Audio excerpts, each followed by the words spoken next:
President Trump declares war, but it's not what the military-industrial complex was hoping for. Breaking news just moments ago, President Trump sending troops to Portland. He made the announcement on Truth Social, and it read in part at the request of Secretary of Homeland Security Kristi Noem. I am directing Secretary of War Pete Hegseth to provide all necessary troops to protect war-ravaged Portland.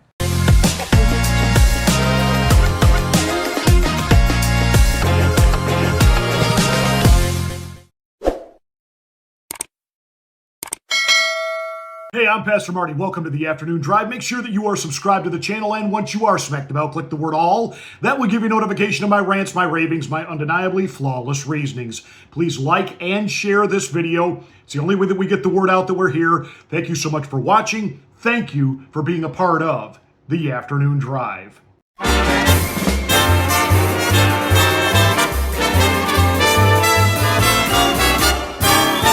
No, the president has not declared war on the American people. The president has declared war on the deep state. Thus, the indictment of James Comey. And watching people on the left saying, this is an attack on democracy, yada, yada, yada, yada, yada. Let's see, where was that worry when James Comey was lying to a FISA court about obtaining warrants and permission to do things like, I don't know, put phone taps on everyone who was connected with then presidential candidate Donald Trump based off the dossier of Russian collusion that Comey knew its origins came from Hillary Rodham Clinton. This guy is vile with a V. And when Donald Trump left office, one of the first interviews that Comey gave, he said the government, with its full force and veracity, needs to go after Donald Trump to ensure that he can never serve as president again. They cooked up J6. We now find out there was just shy of 300 FBI agents in and among the crowd that day, and I promise you it was more than that. But we're starting to get the truth there. And everybody was crying over Jimmy Kimmel was removed from the TV with censorship. No, he wasn't. Tucker Carlson was. When the government, i.e. Chuck Schumer and Joe Biden, basically told Rupert Murdoch and Fox News, if you want to stay on the air, you get Tucker and those J6 videos off the air. That's what censorship looks like, boys and girls.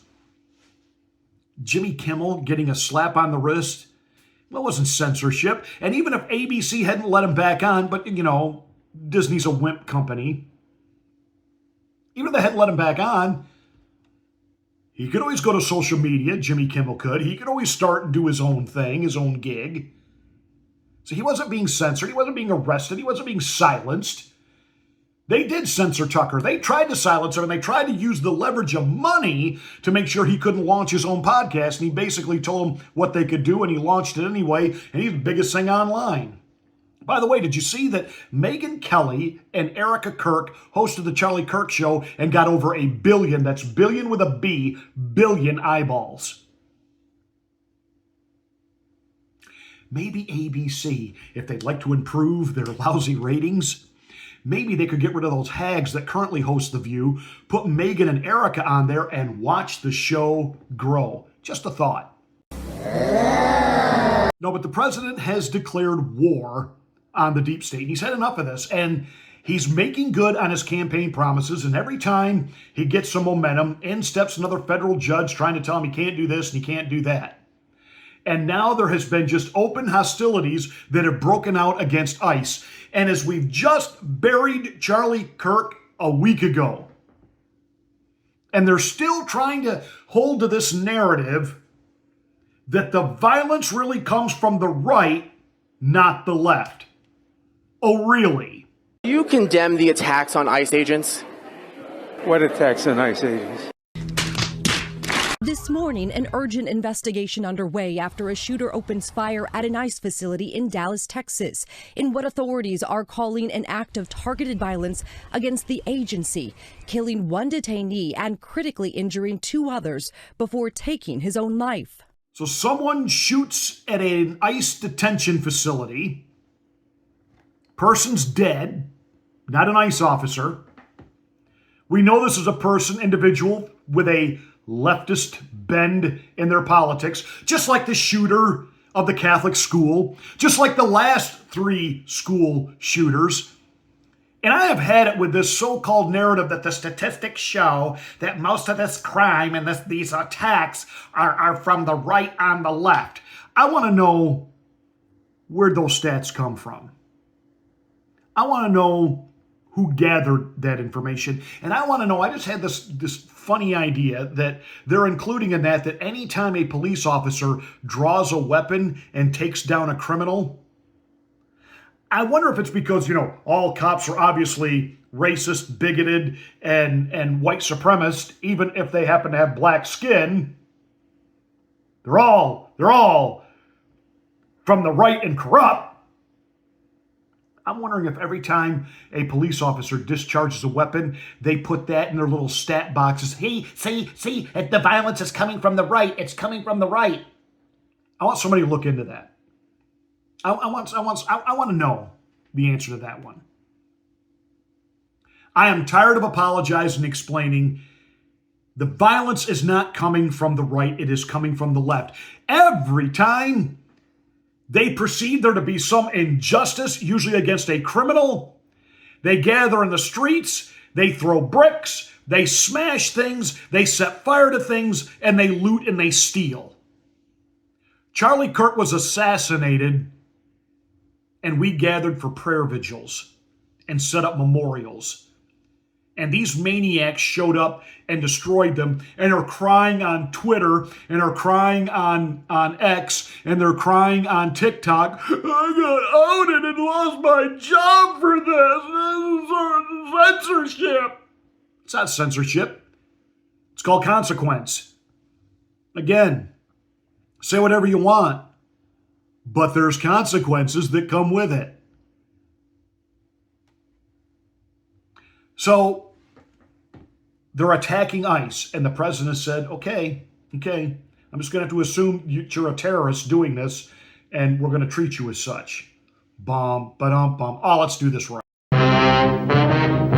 Now, as MAGA is constantly being warned that our rhetoric is what stirs up this violence, what about Gavin Newsom? What about JB Babyback Pritzker and the things that they're constantly saying about ICE? Does that gin up people to want to act?